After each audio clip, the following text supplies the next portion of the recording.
लोक म्हणतात की मुलींनी चार भिंतीत राहावं का? मुलींनी मोकळं का नाही जगावं?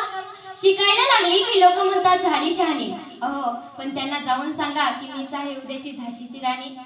जरा फॅशनचे कपडे घालायला लागली की लोक म्हणतात मुलगी वायाला गेली. पण तीच मुलगी इंजिनियर, डॉक्टर, IPS झाली तर लोक म्हणतात मुलगी स्वतःच्या पायावर उभी राहिली. मला सांगा, जर मुलगा वंशाचा दिवा बनू शकतो तर मुलगी वंशाची पंथी का बनू शकत नाही? मुलगी तर 42 कुळाचा उद्धार करते.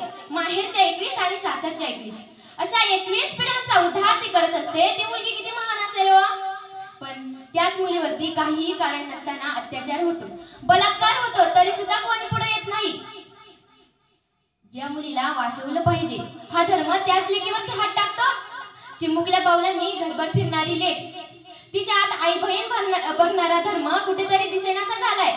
हा प्रगतशील देश स्वतःच्या प्रगतीला संपवण्याचा प्रयत्न करतोय. धर्म धर्म कहते हो क्या आप धर्म को जानते हो? कहना सुनना बहुत आसान है, ये धर्म तो हम लड़कियों से ही शुरू होता है. तुम आजाद हो हम बंदी है, तुम लड़का हो हम लड़की है, प्रश्न हम दोनों का है, इस धर्म ने ही हमें समानता दी है. मग मुलीला न्याय का मिळत नाही? आताच मागे घडलेली घटना आहे बघा. बदलापूरमध्ये 2 चिमुकल्यांवरती अत्याचार झाला तरी सुद्धा कोणी पुढे आले नाही. आश्चर्याची गोष्ट म्हणजे त्यांचे आई वडील 11 तास पोलीस स्टेशन वरती थांबले. तेव्हा कुठे त्या नराधमाला 4 महिन्यानंतर फाशीची शिक्षा झाली. हे जर असंच घडत असेल तर आमच्या सरकारने कोणापुढे हात पसरावे? अत्याचार झाला की आम्ही मेणबत्ती नुसती जाळतो, रस्त्यावर उतरून निवेदन देऊन माणुसकी तेवढी पाळतो. लाचारासारखं अत्याचार सहन करणं आता सोडलं पाहिजे. बलात्कार करणाऱ्या नराधमांना चौकातच गाडलं पाहिजे, चौकातच गाडलं पाहिजे. जोपर्यंत बलात्कारी चौकात पेटत नाही ना तोपर्यंत ही नारी शक्ती सुरक्षित राहू शकत नाही.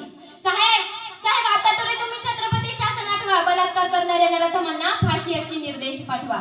नावालाच आहे हो साहेब स्त्रियांना आरक्षण, पण त्या आरक्षणाचा काय फायदा साहेब जर मिळतच नसेल संरक्षण? नारी शक्तीचा या देशात सन्मान राखलाच पाहिजे. म्हणूनच म्हणते बलात्कार करणाऱ्या नराधमांना चौकातच गाडलं पाहिजे, चौकातच गाडलं पाहिजे. खरं म्हटलं तर साहेब बोलण्यासारखं खूप काय आहे, पण मी एक मुलगी आहे आणि ऐकणाऱ्यांकडे वेळ कमी आहे. म्हणून जाता जाता एकच सांगते माझ्या भावांनो, रक्षाबंधन हा सण दरवर्षी येतो आणि बहीण ही भावाला राखी बांधते.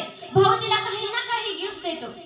पण माझी एक विनंती आहे, तुम्हाला जर काही द्यायचंच असेल ना तर त्या बलात्कार करणाऱ्या नराधमांना चौकात गाडा, तरच ही नारी शक्ती सुरक्षित असेल आणि सुखी असेल.